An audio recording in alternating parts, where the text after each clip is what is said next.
Hey everyone, Kevin Bloom here, and in this video I'm going to be talking about the basic functions of the spine and giving you some drills that you can use to help improve and maintain the health of your spine as well as its function. So when we think of movements of the spine that we want to be intact for what would be considered a healthy spine, we're going to have extension, okay, which is this arching motion. We're going to have flexion, which is the opposite of extension, where I'm folding or bending forward. We're going to have side or lateral flexion or bending. We're also going to have rotation or twisting. And then we're also going to have what's called gliding, which is where if I have two vertebrae, one on top of the other, it's going to be this kind of motion. So I can have gliding side to side, forward and back, and then somewhere in between. Okay, so those are the basic functions of your spine. Like I said, those are the things you want to have intact. You should be able to have those functions in your spine to be considered healthy as a way to not only enhance performance, but also just to prevent injury and making sure that those vertebral joints in your spine are healthy. A lot of times we tend to think of the spine as this one rigid column, and if we deviate from that, then it's dangerous or it's unhealthy for some reason.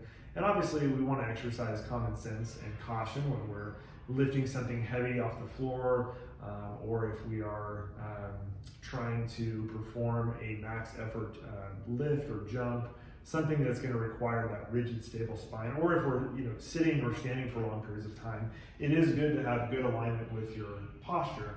However, a lot of the times we kind of tend to navigate or assume that needs to be all the time, and in reality is, if just like any other joint in your body, if you don't move that joint over time, you're going to lose your range of motion, you're going to lose your function, and overall the health of those tissues and that joint is going to deteriorate over time. So anyway, with that being said, I'm going to be showing you a drill for each of these movements that will help for you to not only access the current range of motion that you have, but also help you to, over time, improve that controlled range of motion to enhance health, prevent injury, and improve the function of your spine. So this first movement is going to address extension as well as flexion. And so we're going to start out by standing with our feet about shoulder width apart. You're going to have a nice, tall, relaxed posture, and you're going to work starting with your neck, working all the way down to your tailbone, extending or arching your back, reaching back. So this is called basically a body arch. And then what we do, so I'm going to start here with my head, look up. Once my neck is fully extended, I'm going to extend my upper back. And then I'm going to also, at the very end, extend my lower back as far as I can. I can bend my knees if I need a little more range, and then come back up. Okay, so additionally, when you go back, as a way to protect your lower back, squeezing or clenching your butt muscles is a way to not only give you more range, but also help prevent impingement in your lower back. So again, here I am.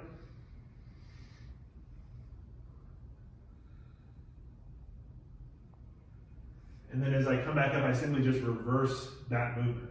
The next way is going to be flexing. Okay, so this is called a Jefferson curl. Typically, a Jefferson curl is done with load or weight to help you access more range of motion. But if you're just starting off as a way to just kind of groove the movement, as well as be safe, the body variation or body weight variation works just fine. So I'm just going to start here, same stance, and I'm going to do the opposite. I'm going to start with my neck first, like I did on the last one, flex my upper back, my lower back, and then once I've fully flexed my spine, then I'm going to bend at my hips, keeping my knees straight or locked, and I'm going to just go down as far as I can without pain, okay?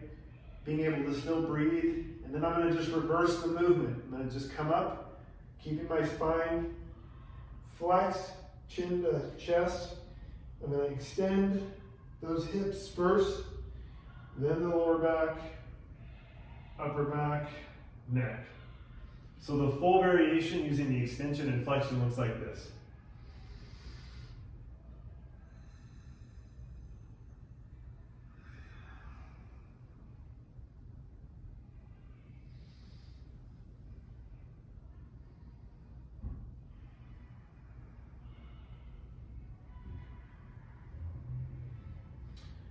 Okay, so perform for 5 to 10 reps.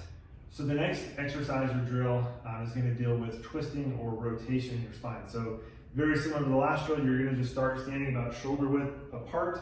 And what you're going to do is you're just going to turn to the right and left like you're trying to look over your shoulder, reaching with the same side hand. So I'm going to turn to my right, reach back with my right hand, come back to center, turn to my left, reach to my left behind me as far as I can, keeping my feet on the floor, and back to center. So just back and forth, making sure you're not really yanking or bouncing in the range of motion, but you should be able to breathe and control that full range of motion comfortably all the way through.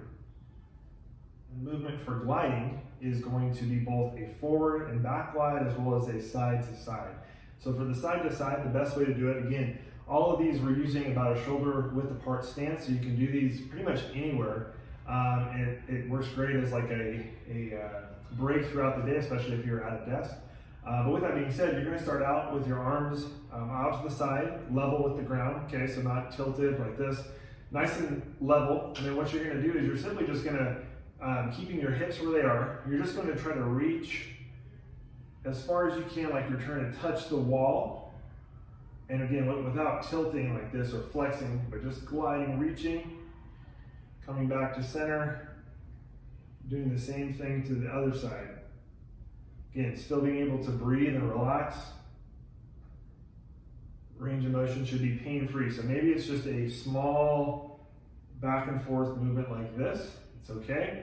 Then eventually you can drop the arms, focus on just keeping your shoulders level with the floor, and then it's the same movement. Just back and forth, getting that gliding throughout your spine. Now the forward and back, same idea. We're not going to use the arms here. I'm just going to pretend like I have a rope tied to my sternum, my chest bone here, and like someone is pulling me towards them. Again, keeping my hips in place. I'm going to go into this extension, and then the opposite, like someone's pushing me in my chest bone, keeping my hips where they are. And you can see I'm moving my arms as like a counterbalance, okay? But the focus is on moving through my spine. Extension, flexion. But we're also getting some gliding here, forward and back with the spine. So again, lateral gliding and forward and back.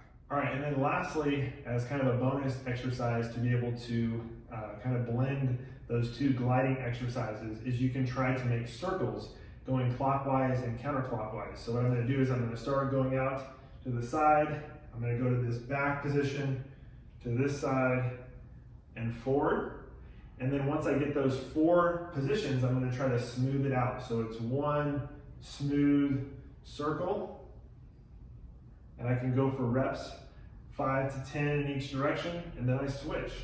And I go back, and I really just try to, again, keep my shoulders level, keep my hips in place, and you have a pretty cool dance move. Anyway, so again, that's the bonus exercise to work on the gliding and being able to do circles to your, or I guess clockwise and counterclockwise.